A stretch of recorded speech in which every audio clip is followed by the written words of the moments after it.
Hey everyone, Blockchain Bernie here. Multichain is a big buzzword, and I know many people that say, well, multichain is the future. There will be nothing else. Everything will be multichain because who wants to be bound to just a single blockchain? But I also know other people that say, I don't want to be bothered with anything that's out of my own ecosystem, and I want to stay in my own ecosystem and all these things. So there are both voices out there, and there is a very brand new event happening just now, and I'll show you that. That is the Defiant here, giving us an article that Jupiter enables trading for non-native Solana tokens, including Doge and BNB. So, you know, Jupiter is started out as an aggregator on the Solana chain, right? So that means most trades on the Solana chain, like on-chain trades from one token to another, happen through Jupiter, right? Because it's an aggregator and it automatically finds you the best route. It finds you the best dexes where you can get the best prices. If you need to split your trade into several in order to, not slip, not have slippage there in your trade and stuff like that, Jupiter does that all for you. So that's why Jupiter is so popular. And they go multi-chain now, right? So what that all means, I'll dive into the details here. I'll give you the pros and cons of multi-chain versus single chain. Also with wallets, there's the Phantom wallet out there, Solflare wallet, all these other MetaMask and stuff like that. So if you like content like this, please give me that like button. You know, we here at Xandeum, we're building the scalable storage layer for Solana. We have our points program. So liking this video, leaving me a comment and all these type of things, it'll all give you points. You can claim your points on points.xandeum.org. All right, so let's dive into it. What does that all mean?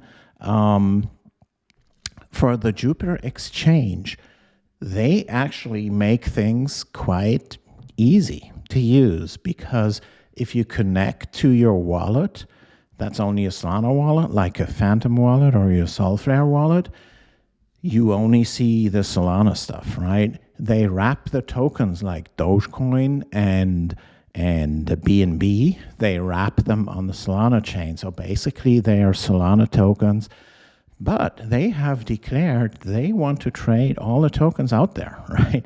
They want to become an exchange that does everything. By the way, Jupiter recently did their airdrop. I got some Jupiter tokens from that airdrop, and the Jupiter token just recently had a run, so it's over $1 now, 120 or so as we speak. And yeah, Jupiter owns the user, right? In trading on Solana, everyone does it through, whenever I trade tokens on the Solana chain, I do it through Jupiter because they find me the best route where I can get the best prices, right? So definitely great future for Jupiter out there. Not financial advice, obviously. I don't know your personal situation, so this is for entertainment purposes only. But speaking about multi-chain, right, if we look at wallets, so very popular on the Solana chain, there's the Phantom wallet, and then there's the Solflare wallet, right? Phantom, the founder, Brandon, I met him like 1.5, 2 years ago in San Francisco. He seems to be on more of a personal vengeance mission there. He was working for MetaMask before, and he founded Phantom, made it, the leading Solana wallet. But then recently, a few months ago, he ventured into going multi-chain. That was not great for me, right? If I only have tokens there and see them as currency that I want to trade and pay for and stuff, obviously I want to have a wallet that supports all the chains, right? I don't want to be bothered with, is this living on the Solana chain, on the BNB chain, on the Ethereum chain, or stuff like that. But that's only for really the end users, right? They don't have to worry about that, right? But if you think about anything that's advanced user, power user, developer. They do lots of things with their wallets, and they don't want to be bothered with, lingo from other chains, right? Even the nomenclature is different, right? What is called a DevNet in Solana might be called a testnet on Ethereum and stuff like that, right? And I don't want to see all these line items in my wallets that I have, 0 ETH and 0 BNB and 0 AVAX and I don't know, right? Because the developers usually work on one chain at a time, right? So whether multi-chain or single chain is the future, there's a clear answer to that. And the clear answer is it depends, right? It depends where. If you make it easy for people that are likely to work on one chain, like developers, power users, at least they work on one chain at a time, make it easy for them, right? Don't confuse them with stuff from other chains that will only be distracting to them, right? That's mainly for wallets, for development tools, for stuff like that, right?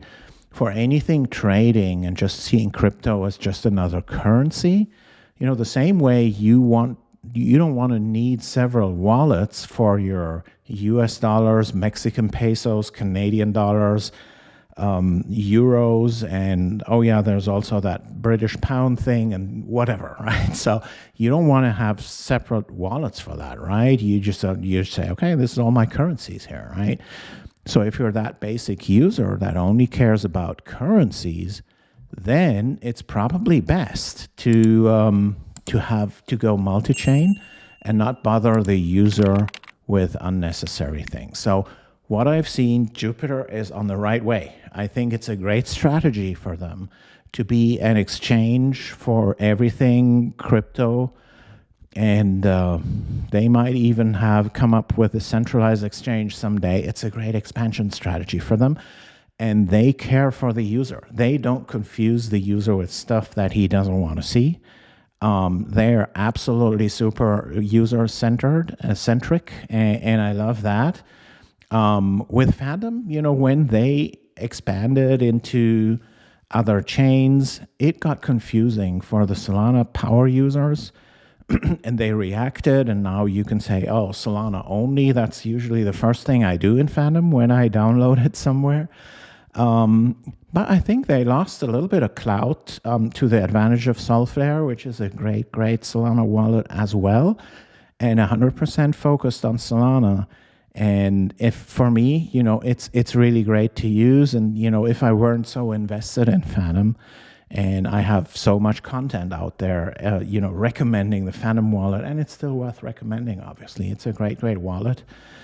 But without that history, probably I would be recommending the Solflare wallet right now, simply because it's focused on Solana, and that's what we do. We build that storage layer for Solana. If you haven't heard of that, check the link down in the description, Xandeum.com. You can participate in that in so many different ways, and subscribe to our newsletter, subscribe to our X channel, and subscribe to our Discord, right? So these are the three things. If you go to Xandeum.com, on the top right corner, you find these subscription things where you can subscribe to our Discord, to our X, and to our email list.